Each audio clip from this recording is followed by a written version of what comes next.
Iya, melegakan sih, karena film itu menjadi, kalau tayang di bioskop dulu ya minimal orang yang tadi belum nonton jadi nonton. Cuma suka kesel kalau, ya ampun baru tahu ada film ini gitu.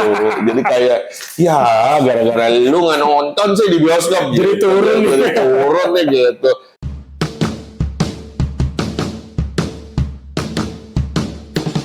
Selamat datang di Broscast Bram Reza Rifu Ngobrol santai di di podcast. podcast. Yeay!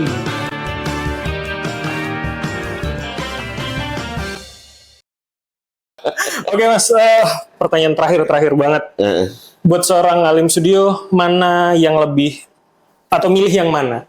Naskah bioskop, film bioskop, atau film OTT? bagaimanapun pencapaiannya, kalau naskah bioskop tuh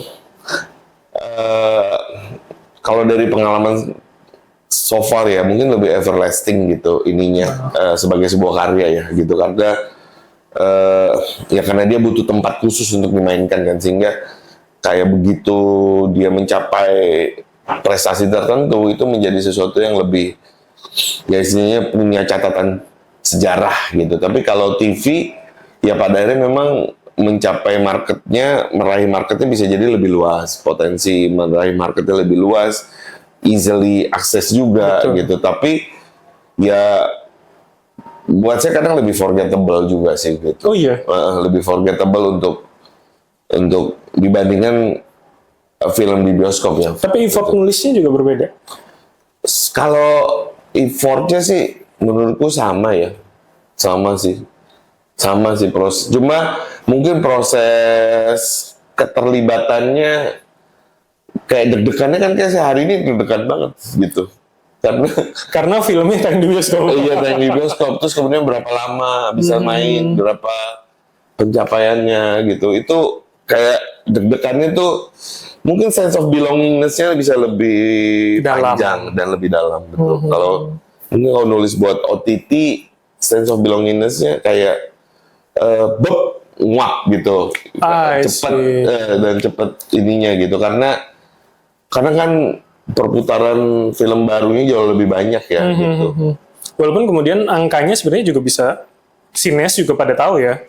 Kalau OTT aku nggak tahu persis sih. Kalau aku sendiri nggak tahu persis. Tapi Saya nggak akan nanya kok sebenarnya. Cuma mau tahu apa enggak. ya, tapi jatuhnya saya juga pengen tahu.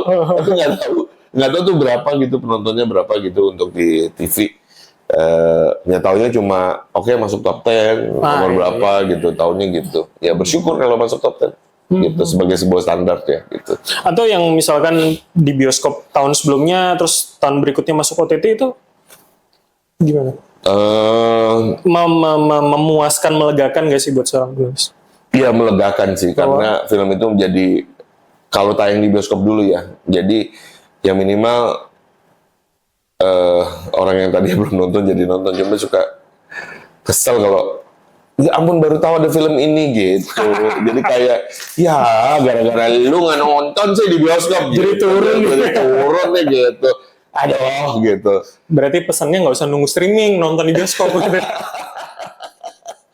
Iya, nonton di bioskop tuh keasikan tersendiri ya. Iya. Satu ritual escaping yang paling menyenangkan gitu dalam hidup.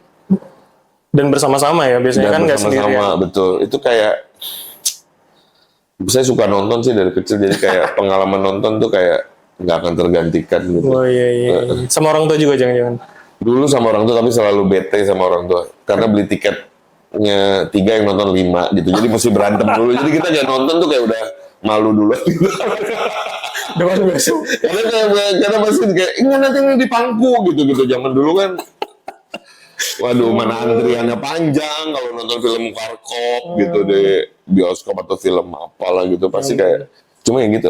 Seru ya, Seru. dengan banyak jaringan lokal kan pada saat itu ya.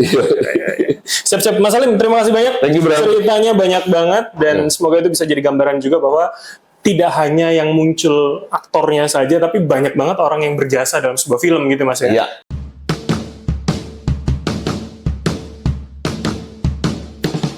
Selamat datang di Broscast Bram Reza Rifu Ngobrol santai di di podcast. Yeay!